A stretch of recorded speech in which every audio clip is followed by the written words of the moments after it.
All right, welcome to Your Time, Your Money, the show where your time is just as valuable as your money, and we know that. Have an exciting episode today. We have a new team member to our podcast series. Ro, I'll let you introduce yourself. Yes, my name is ROHAIL SARWAR. I'm from the area. I'm new to Iron Tree Financial, just joined in June 25, and I'm just super excited to be part of the team. Yeah, now you told me that you go by Ro. Yes, Okay, yes. so I don't want listeners to think like, man, that was disrespectful. No. Listeners, you can call me Ro if you like that. Yeah, we're excited to have you. I think for us, it's always exciting to bring new advisors on to the team. We get a different view on client service and planning and all sorts of educational stuff for us when we bring new people on, and hopefully for you the same. So I thought today would be a good episode to really talk about that transition for younger advisors. So I think today's episode is geared towards maybe the life of an advisor early on, and hopefully that some of the stuff we talk about today can help other advisors that are trying to find their way or their path. Right? It's not always easy when you first get into finance. Yeah, absolutely. Not easy. Well, walk us through that process. I mean, you're about 5-6 years into the financial profession. Yeah. Maybe walk through, what was that transition like from college? Were you looking in the financial industry, or had you just found it along your way? Yeah, coming out of college, I majored in economics, but that was not the work I was doing out of college. Slowly transitioned into a finance role. Loved it. I knew that early on I needed a lot of mentorship, a lot of hands-on, deep training with people that, again, have been there, done that. And I found that at the first firm I started with. And, I had a great mentor there, and, we became good friends. And, I still have a relationship with him to this day. And I think that's another super important part of this business, is building those relationships within the industry. You need good people, in your corner to not only advocate for you, but just, to grow professionally. Yeah, and other advisors, I think it's important that they hear that, look, you can still have good quality, solid relationships with other firms that you've worked for in the past, but that doesn't necessarily translate to the support needed to be successful in a career, right? Exactly. I think it's a combination of both, having that good relationship, but it being mutually beneficial, of just, hey, kind of picking somebody else's brain about, opportunities you might come by, or, being introduced to a new opportunity. And it could be at the same firm that you were at. It could be at a different firm. But yeah, the relationship aspect, I think, is key.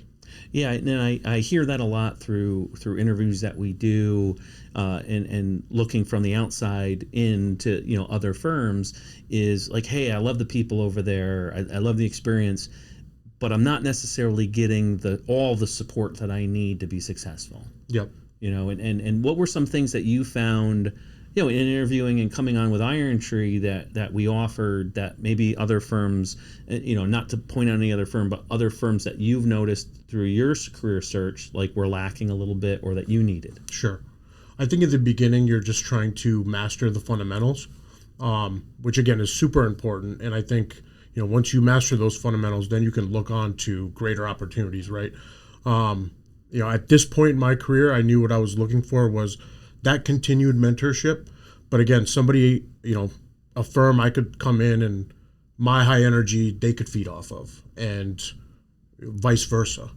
It's kind of, I knew I didn't want to start from complete scratch, but I knew I wanted to still get that mentorship and support on a daily basis, weekly basis of, picking somebody else's brain, talking to somebody that's been there, done that.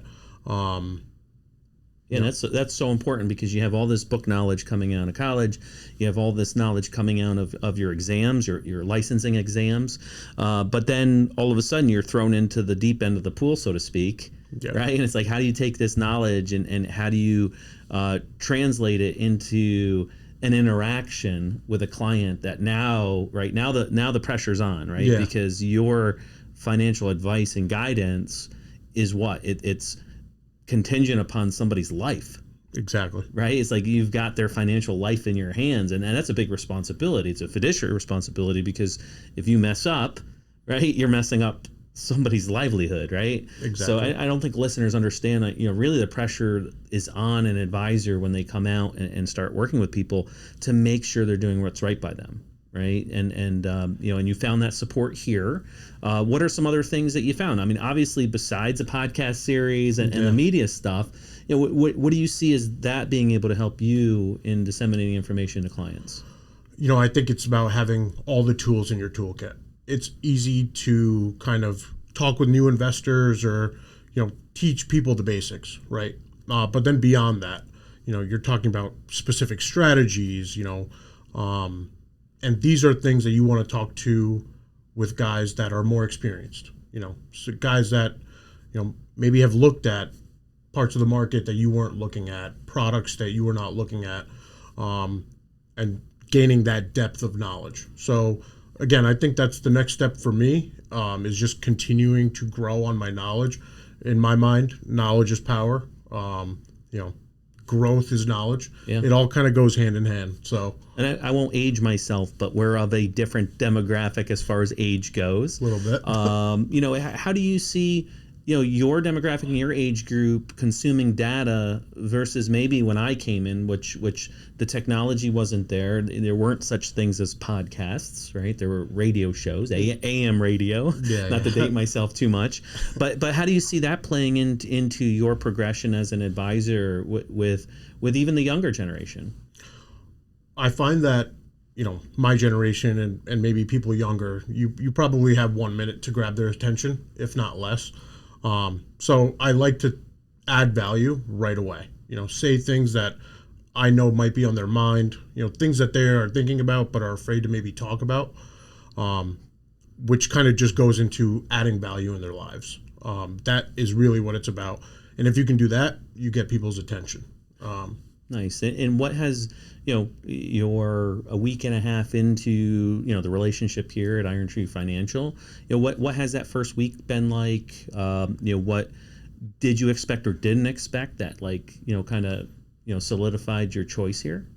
What I didn't expect was just how hands-on you guys are about, helping me grow my practice, helping me, again, make sure I have the tools in my toolkit to go out there and add value to people's lives, build those great relationships or just keep growing on the relationships that I already have.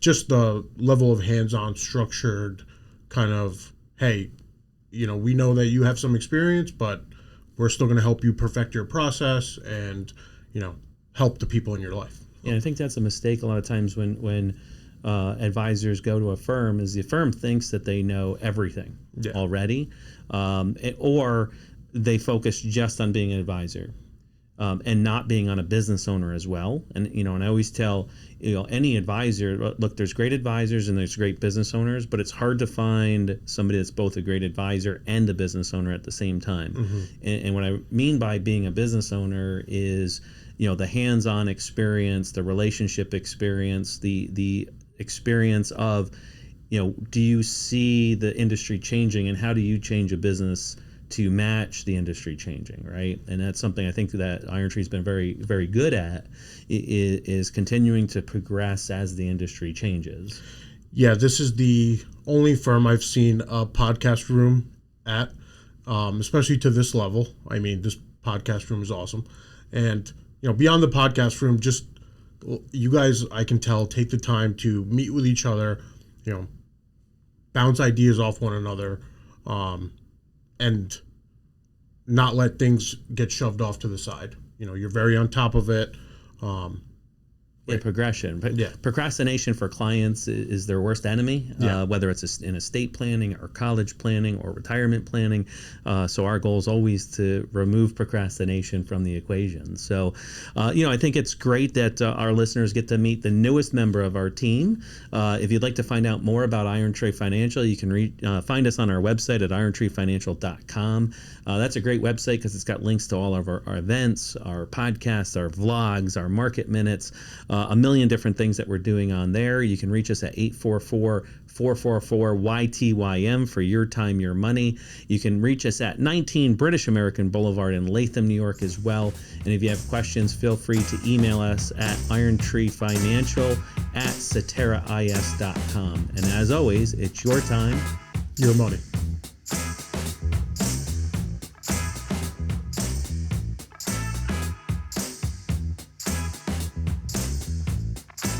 All right, guys, thank you for tuning in to another episode of Your Time, Your Money. We really appreciate it.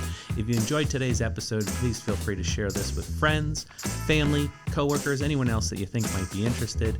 If you do have questions or topics, you can always email them to irontreefinancial@saterais.com. Please follow us on LinkedIn, Facebook, Spotify, Google Play, and many other sources that were available. And you can reach us at 844-444-YTYM. And as always, it's your time and your money. Cetera Investors is the marketing name of Cetera Investment Services. Securities and insurance products are offered through Cetera Investment Services, LLC, member FINRA, SIPC. Advisory services are offered through Cetera Investment Advisors, LLC. Cetera is under separate ownership from any other named entity.